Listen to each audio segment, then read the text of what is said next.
Since when? Last. Well, I relapsed on alcohol, and for about a year, I went around causing chaos in the midst of all that. And then for the next year, I was going around doing the rehealing, refining. So first, like for a year, I was going around raising hell. Like it was everybody that was crossing me was in the crossfire for a whole year, and it was just burning bridges because of being under the influence and so intoxicated. And everything that I had built up to that point, I drank away in a record amount of time.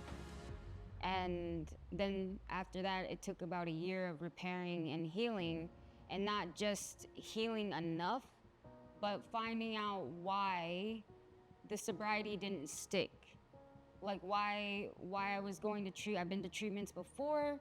It's not my first time, but I kept relapsing, and that was the longest time that I had stayed sober and intently and on purpose. And so it wasn't just healing enough. It wasn't scratching the surface within that year. It was finding the problem to not just be sober, but to stay sober.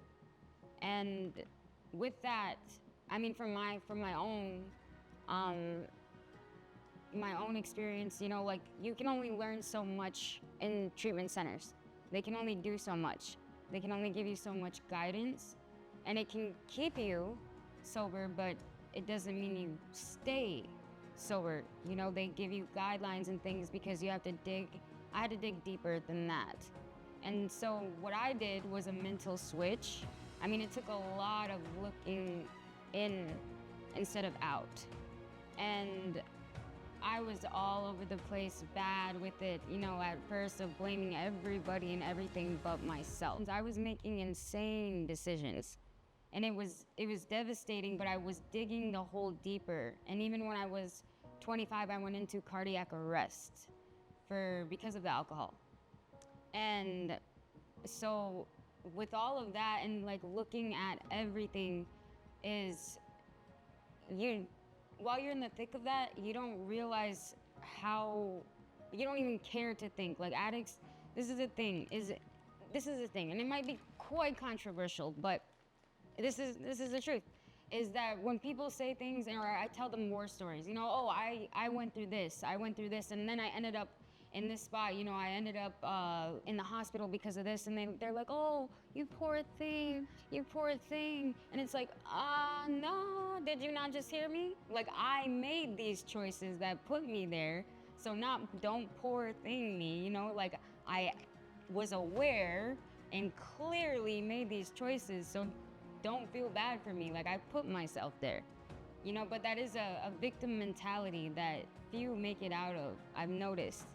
Because now it's everything, like you are aware, so clearly aware. So that victim mentality of even people like babying you and making it think it's okay, addiction, everything that addicts go through or whatever, they think that it's okay, and they try to make sure they're telling you to forget about those people, like forget about this, forget about that. But it's also, I wasn't always the victim in these situations. I was also causing people problems. I was causing family, friends, friendships, relationships, any type of work relationship, anything.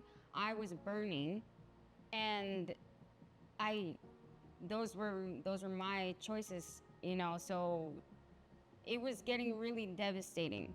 And I was convinced that I was giving up. There wasn't a certain amount of drinks, it was a certain amount of damage.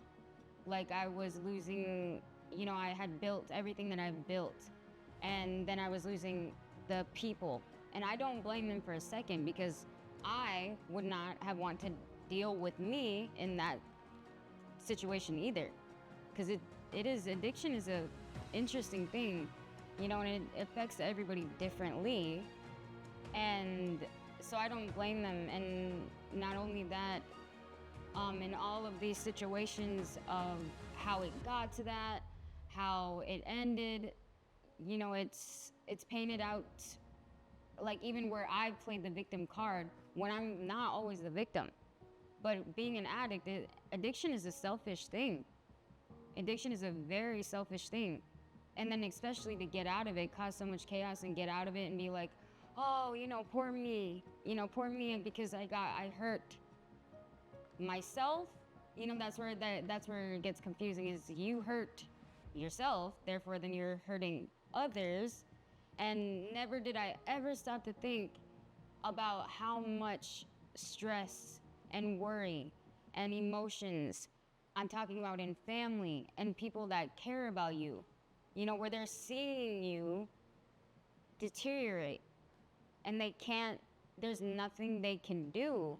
And anybody in their right mind going into cardiac arrest and like being considered dead for like 6 minutes when my mom told me that, because they had to call her for permission to resuscitate me. And at like 11 o'clock at night. So now she has a trauma of getting night calls now, because and luckily she answered. But that kind of thing is something that addicts don't think about, because during addiction, it's a one-track mind. Now, the opposite of that is if you put that one-track mind towards something, you know, towards something you love, towards a goal, towards other things, then you have just as much drive.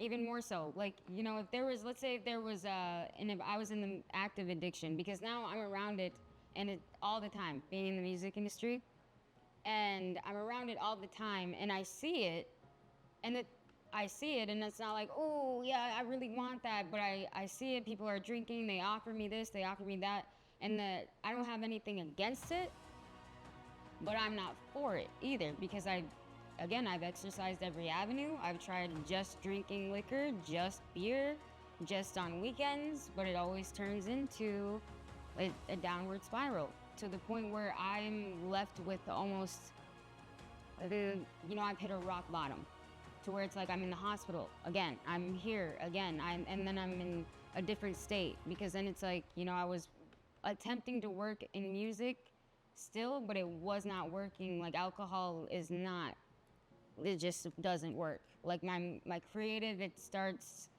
I started deteriorating so much where I lost myself so much.